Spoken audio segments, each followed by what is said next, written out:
ગોપીચંદ સ્નાન કરતો હતો. અષ્ટપટરાણી એની આજુબાજુ એમ કહેવાય કે એનો વાહો છોડતી હતી, એની મા ઉપરથી જોતી હતી. સુખ સાહેબીમાં કોનાના બાજુ ઉપર બેસીને એમ કહેવાય કે સ્નાન કરતો. ઉપરથી માને લાગ્યું આ કાયા એક દી રાખમાં રોળાઈ જશે, આમને આમ ભોગમાં જિંદગી વીતી જશે. અને એક માએ દીકરાનું કલ્યાણ કરવા માટે વિચાર તો કરો, એ માં કેવી કે જેને પોતાના દીકરાને વૈરાગ્ય આપ્યો, એની આંખમાંથી ટપ ટપ ટપ આંસુ પડ્યા. ક્યાં પડ્યા? તો જે દીકરો સ્નાન કરતો હતો ને એના વાહા ઉપર, એના માથે જયારે આંસુના ટીપા પડ્યા ને ત્યારે ઉપર જોયું આ અલગ પાણી છે. કાંઈ ઉપર જોયું તો એની માં રોતી હતી.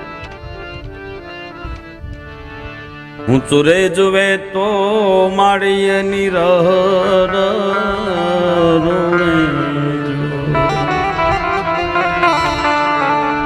હે માં, રડવાનું કારણ.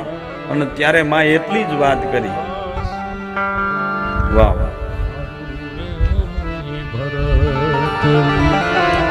ચુરે જુએ ત્યાં માતાજી રૂવે જો, એની આંખમાં આંસુડાની ધારું રે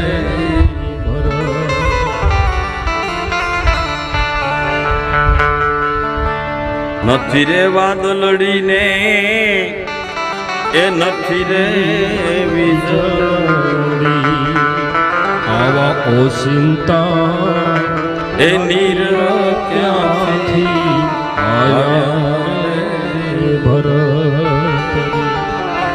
તેથી માને રડતી જોઈને ગોપીચંદ એટલું પૂછે છે, એમાં આટલી સુખ સાહેબી,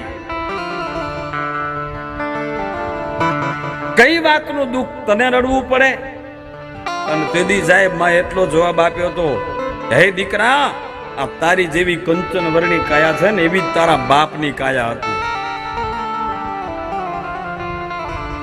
તારા રે જેવી રે કાયા તારા બાપની હતી.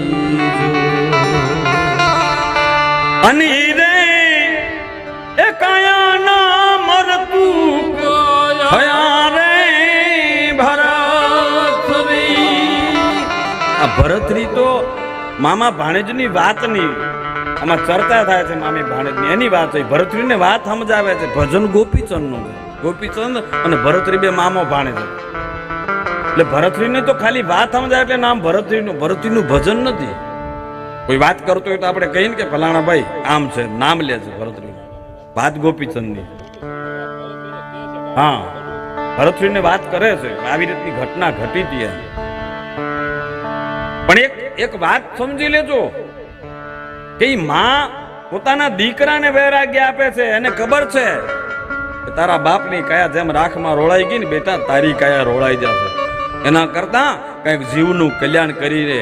અને સાહેબ ઢાકા બંગાળનો રાજવી સાહેબ બધું છોડી અને ભગવાનના માર્ગે, શિવના માર્ગે ચાલી નીકળ્યો. એ ચાલી નીકળ્યો એટલે આ જગત એને યાદ કરે ને એને ગઢેશ્વરની કથામાં યાદ કરવો પડે. કેમ કે અજર અમર થઈ ગયો. એ અજર અમર બની ગયો. ગોપીચંદ અજર અમર બની ગયો. આપણી હાથ પેઢીમાં આપણે કોઈને ઓળખતા નથી કે હાથની પેઢી આપણો બાપ દાદો કોણ હતો, પણ છેક ઢાકા બંગાળનો રાજવી હજારો વર્ષ પહેલા જે થઈ ગયો એને આપણે યાદ કરવો પડે છે. શું કામ? એ અજર અમર બની ગયો છે. આ કથા કામ કરે છે, ધ્યાનથી સાંભળજો. એની પેઢી તો એ તો તરી જાય, પણ એની પેઢી આખી ઉજળી થઈ જાય, એની પેઢી આખી તરી જાય.